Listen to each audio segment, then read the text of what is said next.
Welcome to Safe Spaces, the podcast brought to you by Women's Health in Women's Hands Community Health Center. Join us as we delve into crucial conversations about gender-based violence, featuring survivors, advocates, and community members to raise awareness and offer insights on this crucial issue affecting our communities. We are your hosts, Leslie and Tomilola.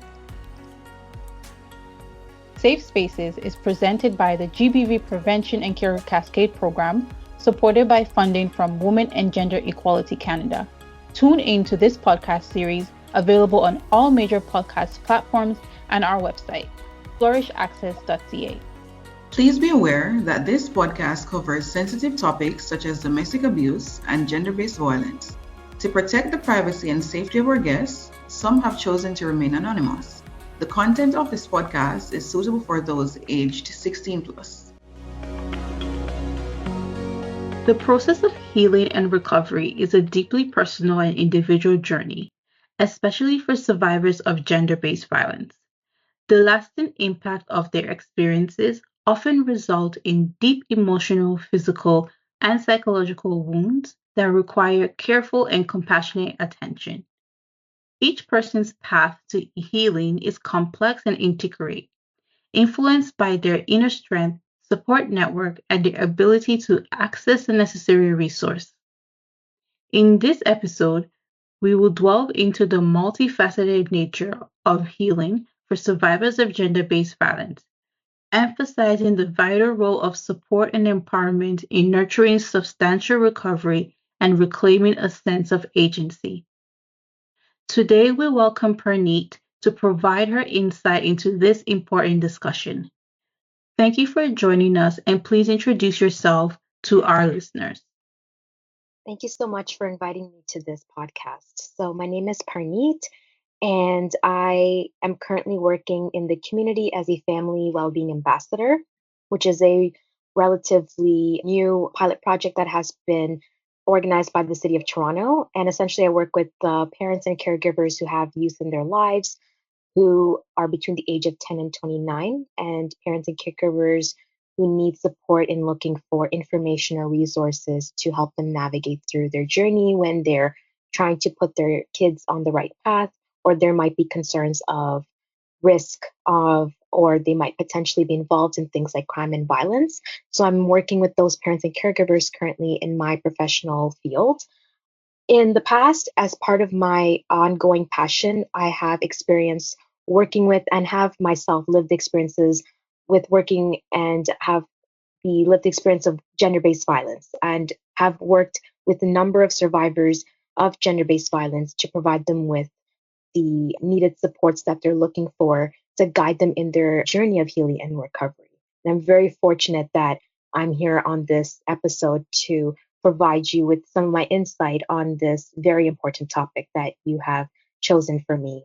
I want to thank you both for inviting me to this. Thank you, Parneet, for choosing to come along to share your story. We're very excited to have you. The first question I wanted to put out there is, what do you think some of the major challenges that survivors of GBV face on the journey towards healing and recovery? Yes, so there's quite a lot that I want to say there, as it's a very important question. So thank you for posing that to me. There are multiple challenges that survivors of gender-based violence face as they work towards their healing and recovery journey. Being able to overcome deep emotional and psychological trauma is a huge one. When survivors try to heal, the process of healing is not linear. So in other words, there's a risk of re-traumatization that survivors could experience with things like flashbacks and any triggers they have while they're trying to heal, especially after they leave an abusive situation. When gender-based violence is perpetrated by someone that a survivor knows, such as an intimate partner, it's often very difficult for them to cut them off from their life or leave the abusive situation. And then when it comes time to leaving for a survivor, especially with some safety plan set in place, survivors face difficulty in finding a place to live. And some of them may not even have a proper social support system in place, such as friends or family to help them. So what they would end up doing, or may end up doing, is resort to seeking things like shelter supports, or they may even live on the streets if they don't want to go into shelter and they have nowhere else to live.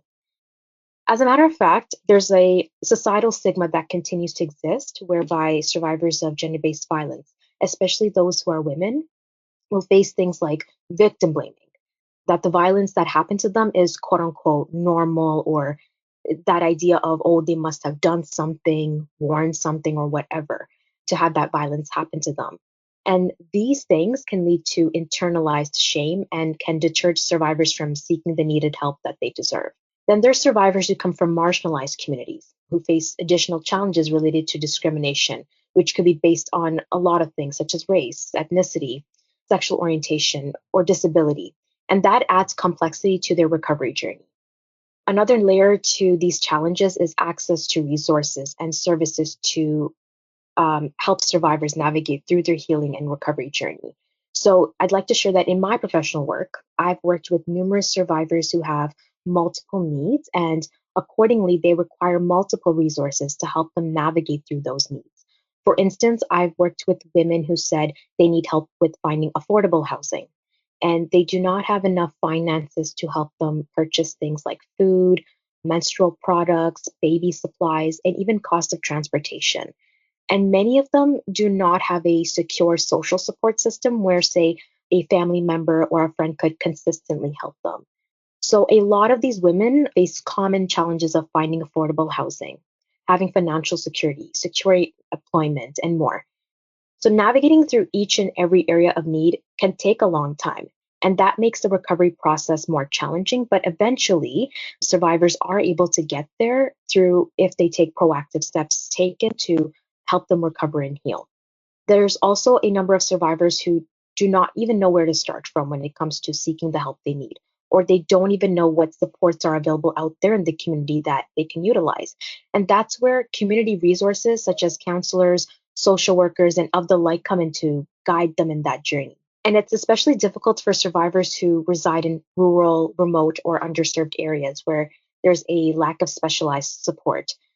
Now, while access to resources and services is a challenge, another crucially challenging factor that I want to address is that survivors face financial and economic barriers, especially if they do not have the sufficient means to be financially independent or have financial stability for themselves. Whether that's due to unemployment, being a homemaker, or maybe they've been taken away the privilege of working due to the control and manipulation on the abuser's end. It becomes difficult for survivors to leave unsafe environments and even to access necessary care.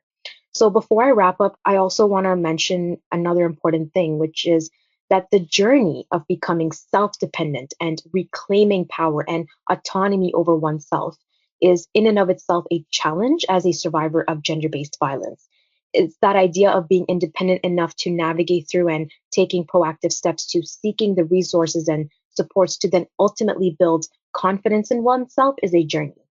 And final thought here is healing and recovery looks and feels different for each survivor.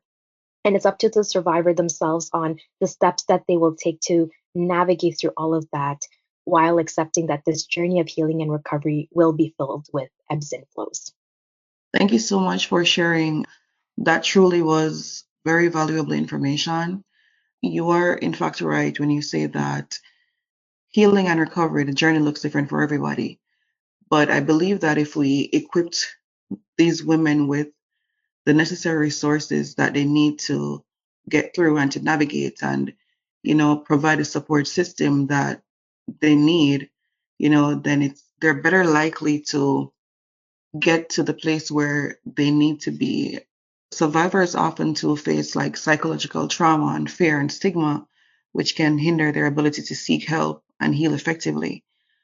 That's why people like you are so important, because you spend the time and you do the work that's necessary to encourage these people and to empower them along their journey. They also may struggle with the feeling of shame and guilt and self blame, which is another major thing that we see daily, where women, they're afraid to speak up because there's somebody who's going to be judging them. They're there and they're contemplating within themselves, was it me who caused, this to happen, or was it me who put myself in this position? So thank you so much for sharing that with us. Yeah, for sure. I'll echo what Leslie says, and thank you for sharing that with us. I could tell how much work you've put into supporting GBV survivors in your professional work advocacy. And you spoke about a couple of great points in the challenges towards the journey of healing, the re-traumatization, difficulty leaving and finding a place to stay, not having enough family support, having to resort to shelters, victim blaming causing shame, and difficulties speaking out and seeking help. So my next question would be, can you give us an idea of what effective support strategies or programs look like and that have been successful in helping survivors of GBV? Strategies that possibly touch on all these layers of needs and challenges and take into consideration the diversity of healing and recovery, as you said. Mhm. For sure, yes. So there will also be a lot for me to say here in this regard. So I want to start off by saying when I started my career path in supporting survivors of gender-based violence, I underwent some trainings where I got to learn about certain approaches that should be taken to provide effective support or programs, especially for survivors of gender-based violence. Support programs for survivors of gender based violence are often more successful when they incorporate a trauma informed lens or trauma informed care, which essentially recognizes the profound impact of trauma on survivors' behavior and responses. In addition to that trauma informed approach, it is necessary to help survivors through another lens, which is survivor centric lens and applying holistic approach. So when we talk about survivor centric, what we're trying to say here is you're recognizing and acknowledging the unique experiences of gender based violence survivors and work with them to build a positive relationship and a trusting rapport, combined with working with survivors on prioritizing their rights, their safety, their needs, and well being. And in doing this, what you're doing is you're empowering the survivor and you're helping them to reclaim their dignity, their agency, and ultimately a control over their own life. So that's a little bit on the survivor centric piece. When we look at holistic approach, we are talking about providing resources and supports to survivors that target the multiple needs they have. Effective holistic approach often combines things like psychological support, which includes things like mental health counseling, legal aid, healthcare, and economic empowerment initiatives to address the multifaceted needs of survivors. So when we take these approaches and apply it in practice, one of the first steps to take, and I cannot emphasize this enough how important it is to do this, but the first steps to take is being an active listener. You want to listen more and talk less when especially survivors share their stories with you. So there's this phrase that I really like, which is listen to understand, not listen to respond. You need to hear what survivors have gone through and show that you care and understand where they have come from rather than jumping into giving advice to them or assuming that they need resources or strict supports in the moment. Sometimes a survivor just needs someone to hear them out, and that is all they really need in that moment. So, being mindful of that, and when we do that active listening piece, that can go quite a long way. So, that actually brings me to my next sort of point, which is on having peer support networks and support groups. They also play a very crucial role in providing survivors a sense of belonging, community, and a shared understanding. Holding support groups for survivors of gender based violence, where the space they are in feels safe and inclusive for survivors to share their stories and engage in activities that add on to their healing and recovery journey, is really helpful. We want to help survivors reclaim their voice and uplift them in ways where they feel heard and seen and supported with the experiences they share, because showcasing vulnerability is already difficult enough. And we want to empower survivors to share their stories, letting the world know that others who may have gone through those experiences are not alone in this. And another thing I want to add to this answer is that it's vital to provide services that are culturally sensitive and respectful of diverse norms to help make support more accessible and effective for different populations. So there are survivors who are from racialized communities, and they often face more obstacles in receiving support that's culturally relevant and aligned with their needs. And this is especially a difficulty for survivors who have language barriers and don't even know how to navigate things like the legal system, the social service sector, and more. So having programs and services that are accessible as such is crucial. I remember working with a woman who felt more comfortable speaking to me in a language we both know, and this allowed her to express the situations she has faced without any hesitancy. But that was able to happen because of the rapport that I was able to build with her and how I was able to incorporate things like active listening skills. So, what is also crucial is the provision of long term support for survivors so they can receive continuous care. I want to add on another example. I had a number of survivors of gender based violence I worked with, and they shared with me that they had caseworkers, therapists, or counselors who were helping them for a significant period of time, and they were well on their way to healing. But what ended up happening was that process of healing was interrupted when survivors told me that they did not hear back from their caseworker or therapist when they reached out to them for further help, or they were probably redirected elsewhere to get support. As I mentioned earlier, supports that are trauma informed and survivor centric are effective in helping survivors of gender based violence. And many survivors go through a cycle of re traumatization, and they're often taken back to square one when the needed supports that were in place formally are suddenly deprived of for whatever reason. And to bring in another example from my previous work experience, I had over 20 women I was supporting in my caseload, and I was able to build a very positive and safe rapport with majority of them. Then came one fine day, I was let go from the job, and I had no way of notifying these women I was supporting, especially when I had like two or three appointments I had booked the week after with some women. I had no way of telling them that this had happened to me. So, as someone who is very passionate about supporting survivors of gender based violence and who has lived experience, it's very detrimental and exhausting for survivors to have to navigate and re navigate themselves over and over again. When a survivor loses access to a service provider they have been in constant contact with, it does more harm than good. So, in that regards, long term care and supports are needed. Then there's a couple of other things I really want to briefly mention, which are having a proper safety plan in place and providing digital literacy programs. So, to touch up on the safety planning piece, as a service provider who has the knowledge, proper training, and expertise, it's essential to go through an individual safety plan with survivors who need guidance on things they need to do to keep themselves safe. And if they have children or pets, how to keep them safe. So, going through things like important documents that they should take with them, right? Or even how they can make photocopies of, where they can safely store those documents, where only the survivor themselves know where to access them and abuser would not have any knowledge of. Emergency numbers to have, the necessities that they can take along with them, like clothing, food, etc., and so much more. So, going through those plans and being open to modifying those plans as circumstances of survivors may change is key. And then my final here say is the digital literacy program piece. That would be a plus point, especially in this day and age where technology is so prevalent in our lives. Survivors could benefit from digital literacy programs where they can learn about how to keep themselves safe on the internet, online, on social media, etc., especially if their abuser has control over or share technology pieces with the survivor. It would be essential to train survivors on how to navigate through features on their phone, their computers, or whatever technological device they may have in such a way that abusers lose that access to tracking the activities of the survivor, even in a way where survivors know how to keep themselves safe on the internet if their abuser is engaging in cyber violence. So that's my 2 cents there for that.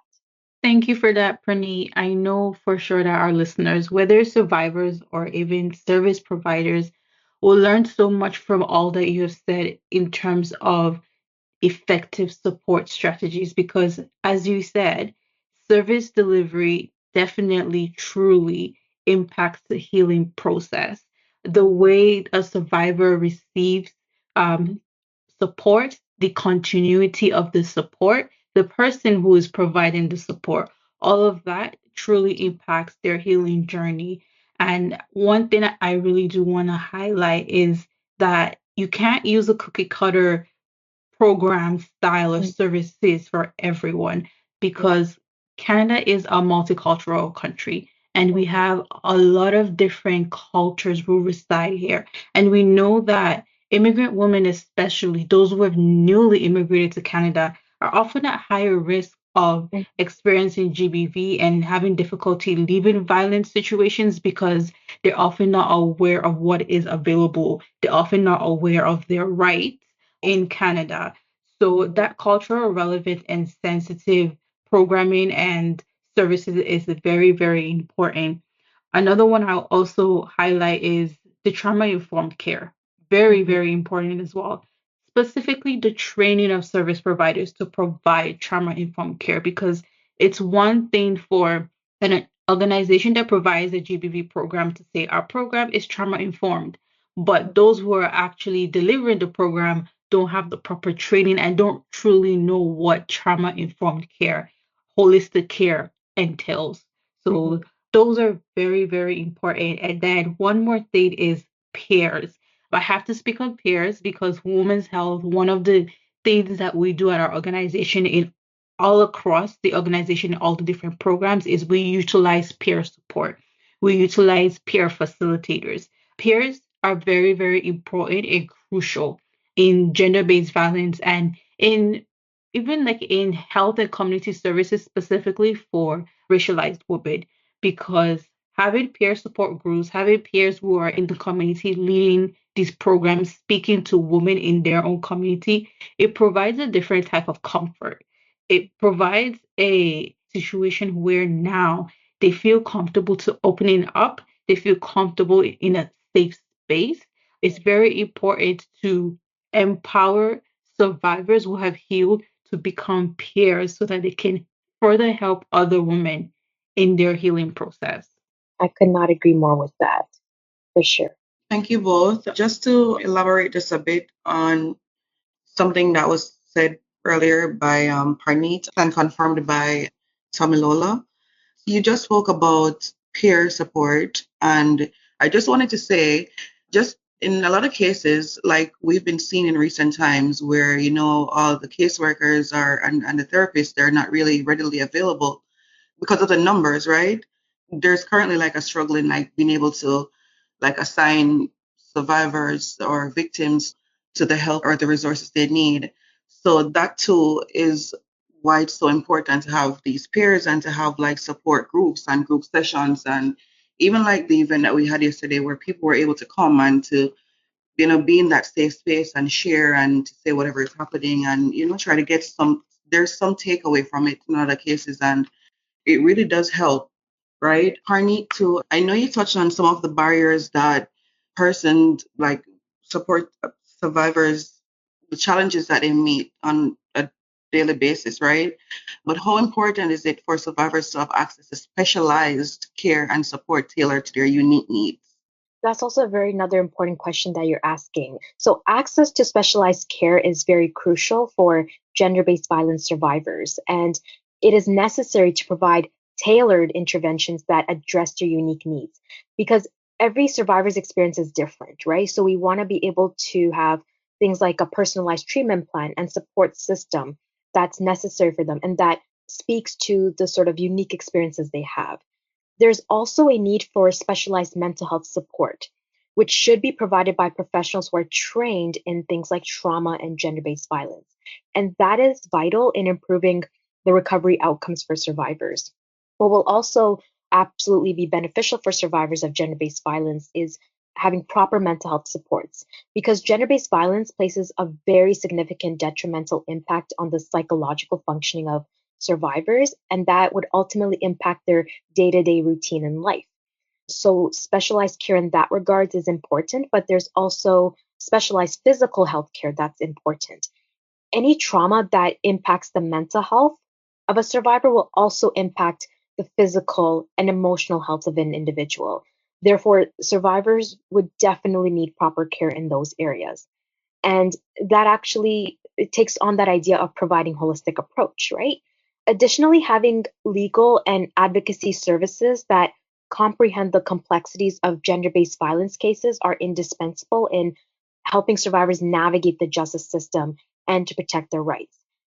In fact, many survivors don't even know how to navigate the legal system. And if they do, some of them feel that the legal or the justice system for that matter is not helping them. And to be honest, I could go on a whole spiel about the issues survivors of gender based violence face when they're trying to get support from the justice system because I did my major in criminology when I was in university, and I've learned a lot about the issues that survivors face when they're trying to get support from the justice system.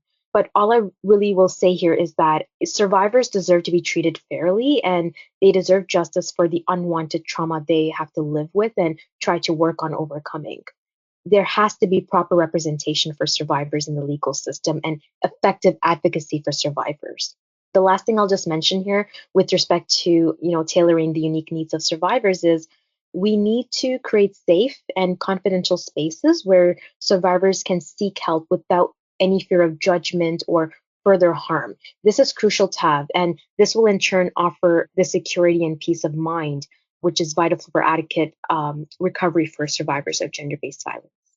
Thank you so much. I do believe in what you said. Tamilola mentioned earlier about not having like a cookie cutter to say, okay, this is exact to determine what everybody is going through. You have to have like specialized tools and assessment tools to determine whatever someone is going through and try to see if you can pair them with the appropriate persons based on whether their language, their culture, whatever their specific needs are. So I do believe that that is important in determining how best you are able to help them and support them in getting them back on the path of recovery. Gender based violence can cause profound physical, emotional, and psychological trauma. Survivors benefit from trauma informed care provided by professionals trained to understand the specific impacts of violence and to respond sensitively to survivors' needs. Thank you for that, Listening and Pernie. So, moving away from service providers to the broader population, because I truly believe that gender based violence response is everybody's responsibility, especially in terms of preventing GBV. Because in this day and age of social media and easy access to information, there is no way people are not aware that gender based violence is really a pandemic. And it's Mhm. especially violence specifically against women is a pandemic, it's an issue. We see on social media in which women's stories are put out there and shared, and a lot of people are able to see this. And in terms of response, some people they show empathy, and some people it's like we don't really believe them. What did she do? Which is the wrong response. So I truly believe it is in the broader population. So I want to ask, in what ways can communities and support networks empower survivors to reclaim their agency and autonomy post trauma? That could be in terms of the care and support they need after experiencing it, but also preventing them from going back into a situation of gender based violence. Communities support networks, they play a vital role in empowering survivors of gender based violence to reclaim agency and autonomy post trauma. First and foremost, and I cannot stress this enough on how important it is to educate people on gender based violence. There's a lot of different terminologies. The more we learn about and understand gender based violence, some people call it domestic violence, some people call it intimate partner violence, others call it domestic violence or rape. It's important to understand the distinctions between these terminologies. Gender based violence is one of them. And it's very important that people be educated on the meaning of that and the effects of that on survivors. And with that education piece, it's also important to educate folks on consent. I find that piece gets overlooked and is given less of an importance. But understanding consent, the idea of saying no, normalizing that two-letter word no, is so important to creating safer spaces and dialogue for survivors. So, with that education piece in mind, it's not enough to just be educated. I think that folks need to apply what they have learned and be proactive in providing support to survivors, especially if they want to be an ally. And this can be done through various ways. This could be done through engaging men and boys in gender based violence prevention and support initiatives. And that is crucial for shifting harmful gender norms and reducing the incidence of violence in the future. We also need to have programs for survivors that focus on building resiliency, life skills, and self empowerment to help them regain control over their lives and their futures. We need to give survivors a voice in a space where they feel empowered to share their stories and gather an audience of folks who share similar experiences and sentiments. One fun example of that I can give you is some years ago, I was attending a women's writing circle at a rape crisis center. In that group, it was a small number of women who had lived experiences of gender based violence and trauma. In that group, which was, I remember it was held on a weekly basis on a Friday afternoon, we were given different topics to write about and talk about it in our group related to things like trauma, recovery, and other things. Being in this group, it felt very empowering because I developed a passion for not just the issue itself, but also a passion for writing poetry.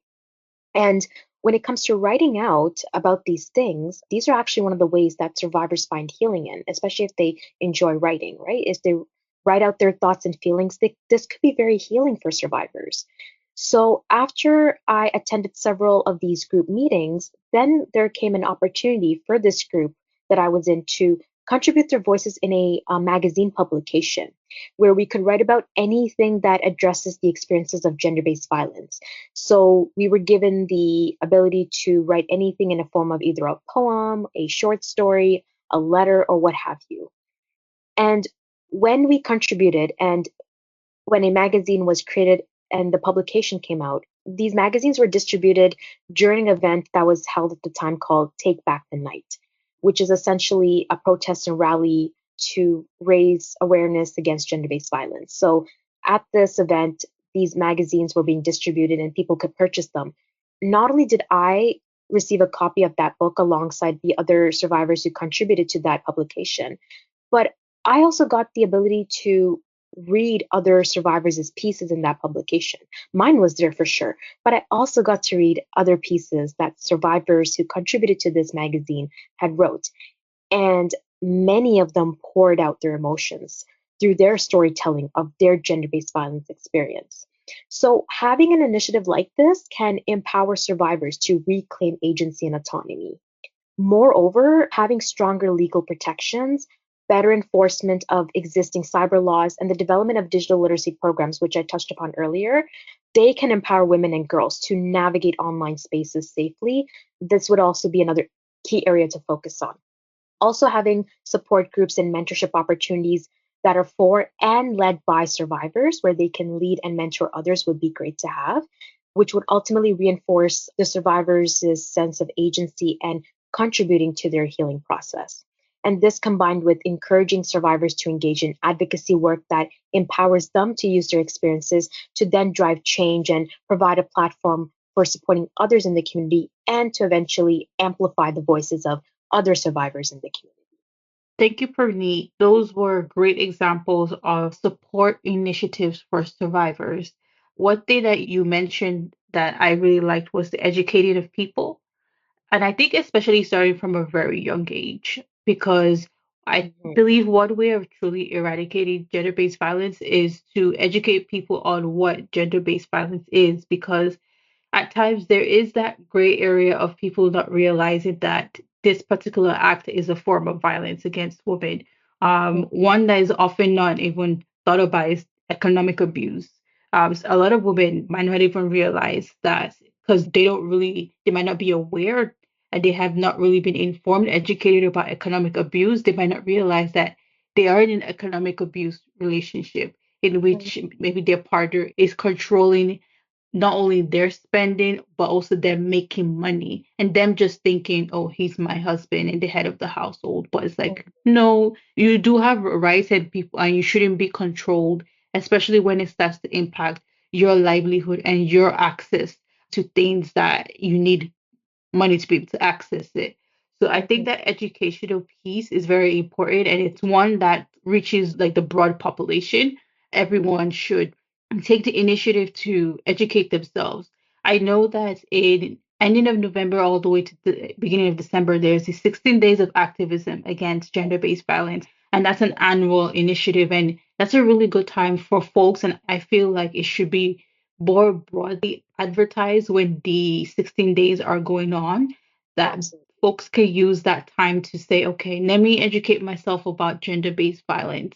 Even if you don't remember, like throughout the year, but those 16 days, just take the time to really understand.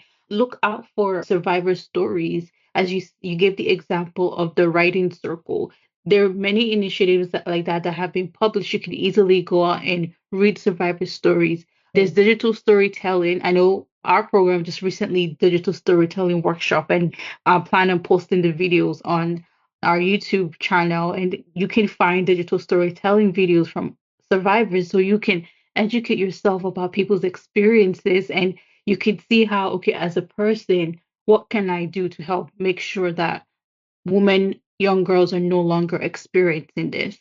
Taking it all the way back to the beginning, I think the first step will also be communities, people just believing survivors when they disclose their experience of Right. violence.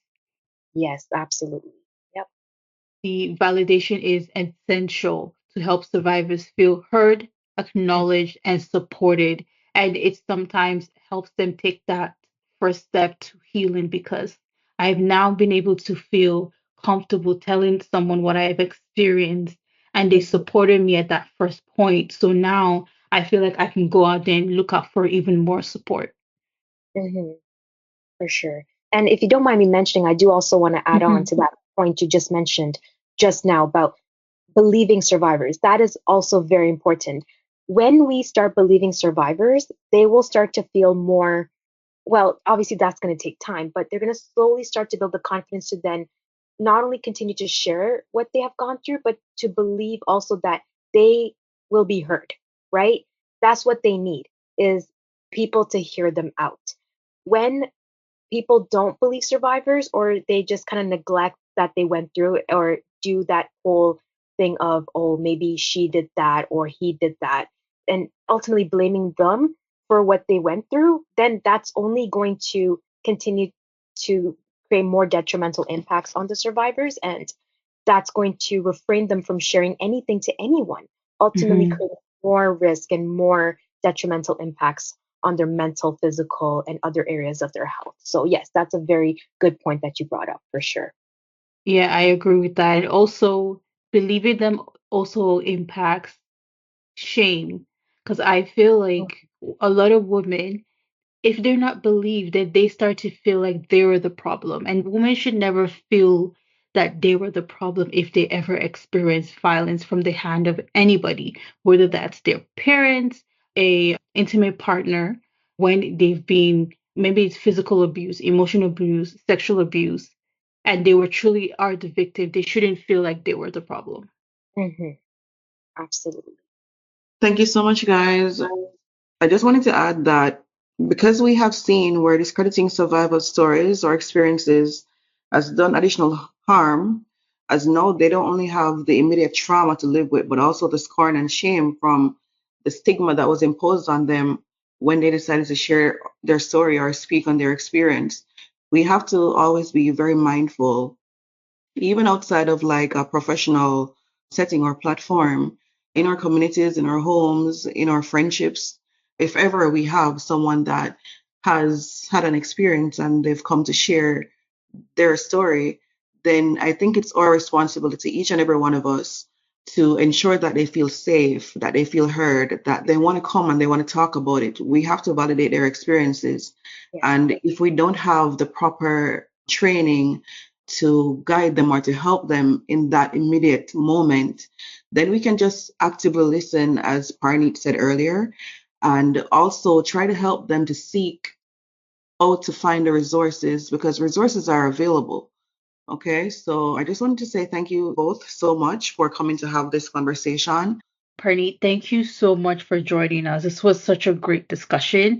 I could truly see, like, based on your responses, that you have such passion for supporting GBV survivors. So we really appreciate you coming for this recording. Yes, for sure. Thank you so much for having me. And I'm so glad that I could take this opportunity to, really showcase the passion that I have in this field and to really provide insightful responses to the questions that you have. And these are very important questions you asked. So I'm really, really glad that I got the opportunity to answer them. And I really made sure to prep myself for this because, there's so much more to say about this and so much more I could have said that I wasn't able to say in this podcast. But you know what? Whatever I could share, I'm hoping that it will be valuable to those, whoever ends up listening to this podcast, will be valuable information for them to learn and take away and hopefully apply in their own lives moving forward. Most definitely. Thank you. For sure. Thank you, Tamalola. Thank you so much, Parneet. Continue to keep up the good work. I do believe that the work that you're doing really does, as Tamalola said, I really appreciate and I'm really glad that she said it. Passion is the word, right? Yes, So in this field, I believe that you have to have a passion for change, a passion for people. And I do see that coming out in this conversation. Like, I do believe that you're passionate about what you do. And I just wanted to say thank you so much for what you do. And please continue on the same path to helping as many people as you can. absolutely. Thank you so much. In the journey from seeking support to rebuilding trust and reclaiming autonomy, survivors exhibit tremendous resilience in the face of adversity. I would like to express my gratitude to Parneet for actively participating in this important discussion. Our gender-based violence program not only aims to offer support services, but also seeks to establish a platform that nurtures empathy, understanding, and solidarity. By shedding light on these experiences, our goal is to confront stigmas, ignite meaningful change, and empower our audience to become allies in the journey towards healing for all survivors. In our upcoming and final episode, we delve into the obstacles and strategies involved in overcoming systematic barriers to accessing services. Stay tuned.